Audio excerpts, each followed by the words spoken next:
Without a shadow of a doubt, this is the most expensive thing that I ever done.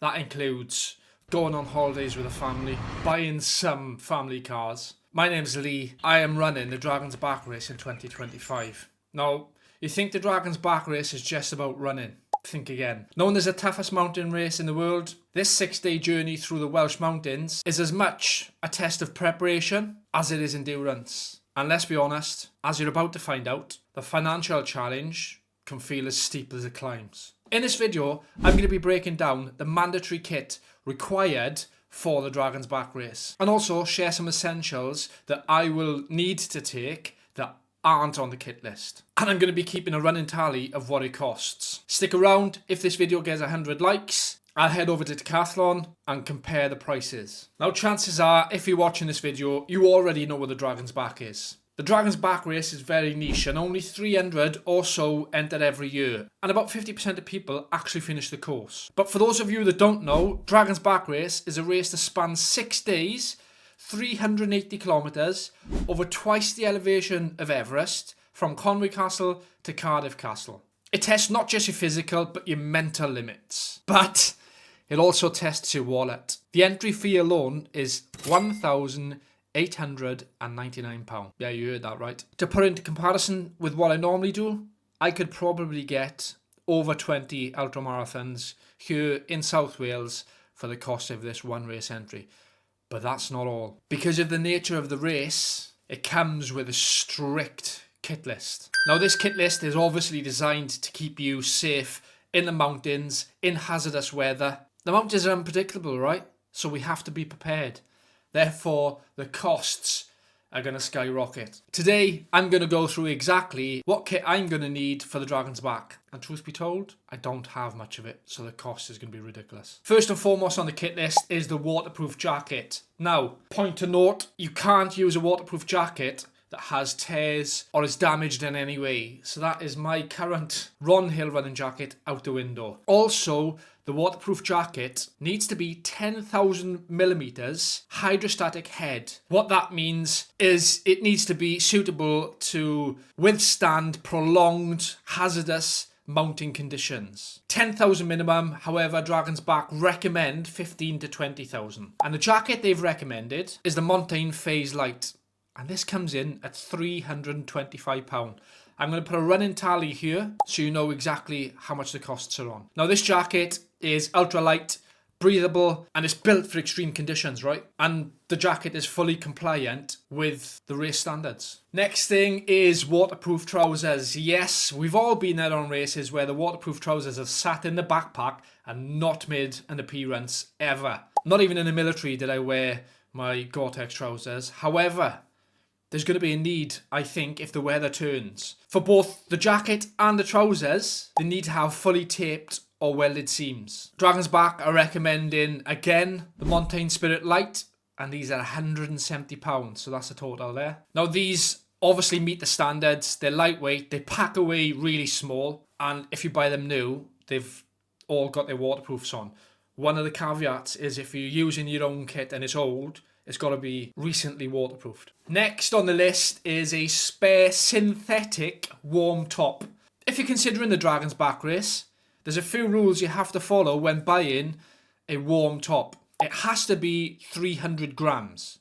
It has to be fully synthetic. You cannot use downs. It has to be sealed in a waterproof bag. It has to cover the whole of the upper trunk, including your arms. They recommend a hood, but the hood is optional. And lastly, it has to be a single layer. It can't be double layered. Now, Dragon's Back have recommended the Montane Fireball Light, £200. Next on the list is a long sleeve base layer. Now, this is something that I do have lying around, and the requirements on the website just state you must carry or wear a long sleeve base layer. There's no other requirements like grams or temperament that it can handle. On the website, they recommend the Montane Dart long sleeve, which is £40. I've got quite a few. I've got Nike, I've got New Balance, I've got Carimo, I've got Ron Hill. So I'll just, depends which one I take. There's a running total. Next up are gloves. You need 2 pairs. one for poor conditions and one for mild conditions. Now the rules stipulate you must have one pair of gloves on you, the other can stay in the bag when you're not running. If the forecast is poor, you have to take out on the hills with you your cold and wet gloves. If it's mild, then you take your light gloves. On the website, they are recommended for the poor conditions, the Montane Prism Dry Light, 70 quid. And for mild conditions, the Montane Switch Gloves, 55 quid. The next item is a hat. On the website, it says a buff is acceptable as a hat. In my case, I'm going to need a buff because I always carry one, and then a waterproof hat or a beanie that's going to keep me warm. On their site, they're recommending the Montane beanie, which is 20 quid, but they don't then recommend a waterproof one, which you're looking at 40 quid, so I'll put the total there. Now here's one that many people might not have known. Next, I'm going to talk about shoes. Obviously, you can't have road shoes, but it also stipulates in the rules that going barefoot or minimalistic barefoot footwear are inappropriate for the events. So if you run in something like Vibram 5 Fingers, you can't wear them in a race. For the shoes, it's going to be a bit of trial and error. I currently use the Hoka Technon X3, which I used on my 100k, and they're £219.99. And I'm going to need 3 pairs. Next on the kit list is the running vest. Your home for the 6 days on the Dragon's Back. The only rule stipulated here is that it has to be 12 litres, which means I haven't got a 12 litre one. Mine is 10, so I have to buy a new pack. From doing research and on their site, they are recommending the Montane Gecko VP20, which is £150. Next up on the kit list, which everyone will use because if you're leaving at 6 o'clock, it's going to be dark, and chances are, time on the hills, you're going to be coming in when it's dark. You're going to need 2 head torches. One as your main one and one as a spare. For the main one, I'd recommend the Petzl Neo RL, £134.99.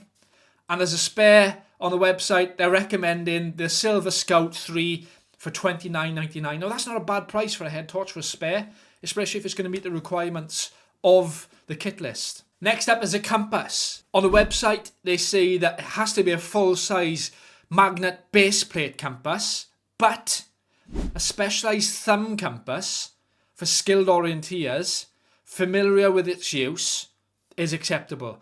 Now, me, coming from the military, 20 years in the infantry, spent my life in Brecon Beacons, I'm going to be in the category where I'm a skilled orienteer. So I'm going to be testing and trialling the thumb compass.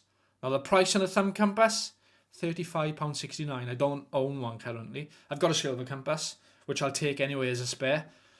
And for those of you that aren't in the military, wrapped in the roll mat with sniper tape for protection. Bag. Now I've actually purchased this direct from Dragon's Back for £17.99. I'm not going to go out to other brands.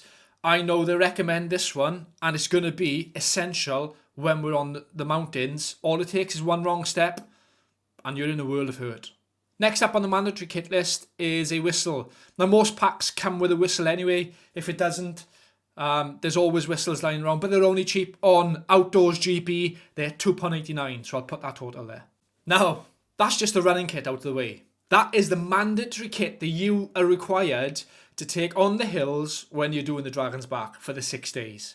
Now I'm going to talk about what kit is mandatory for camp life. And first up are dry bags. They have to be specific. You can only purchase one brand of dry bag. A 59 litre Ortlieb PS 490. Now doing some research online, I bought one when I was going to do it in 2021. I've managed to find one for £41.36. The rest seem to be floating around at £54.99, but I'm going to put that £41.36 because that's what I found. Also, you need a 10 litre.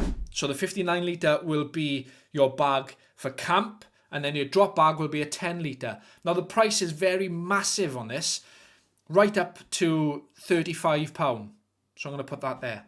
Next in the camping kit, you're going to need spare trainers. Obviously, you're not going to lump them round. We've gone through the cost of spare trainers earlier on in the kit anyway. so I'm not going to add that. Next up on the camping list is an essential, a sleeping bag and sleeping mat. Now you think me coming from the military that I'd have a all singing, all dancing sleeping bag.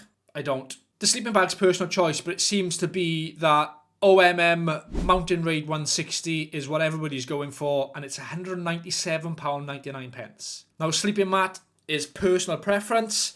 You can either have a blow-up one if that's going to take up too much room, or you can have a flat pack one like I used to use in the military. I'm probably going to go for the flat pack one because I'm used to sleeping in the field. I've done it for 20 years. And that is only £21.99. Along with that, you're going to need a Midge net. That's compulsory for camp kit. Midge net there, £2.51 on Outdoor GB. Next up is a plate, bowl and cutlery, so you can eat and refuel after the day's grafts. I found one here on Outdoor GB, full set for £9.71. Blister kit. Now, again, I've purchased this directly from Dragon's Back, from the website. They've built up vast experience from running these multi-day events that they require a specific amount of kit in this blister kit. So when I get to the race registration, I'll transfer that into a dry bag along with other things that I've bought. Cost of that, £19.99. Next up is soft flasks. This should have been in the running kit really, but you have to have the capability to carry at least 1 litre, so 500 mils, and then for weather that's going to be extreme, another litre capacity in the back. Now you don't have to fill those, but you have to be able to carry the capacity to fill them. I'm going to be using a filtered soft flask. I haven't purchased it yet. That's going to be 50 quid. I've already got my bottle, so I'm not going to take that into consideration. And I'm assuming if you run ultras, you've already got many bottles. So that's the camping kit. There is umpteen things that I haven't mentioned here that are required. The only other thing that I haven't mentioned for requirement is obviously food and nutrition. You have to have enough food and calories to get you through the day. That's loaded in your vest and in your drop bag also. So that concludes the kit for the Dragon's Back race, both running and camp life. Now there is tons of stuff that I haven't mentioned. If you can think of anything, pop them in the comments.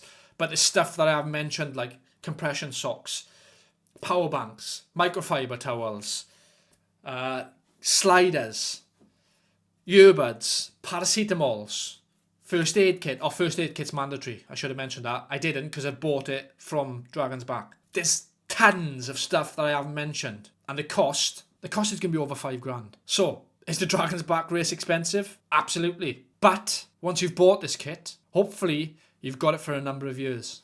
And by investing in the kit recommended, it's going to give you that comfort and ensure you are fully prepared for the adventure of a lifetime. Guys, if you have found this video helpful, let me know in the comments. What are your alternatives for the things I've listed on the kit list here?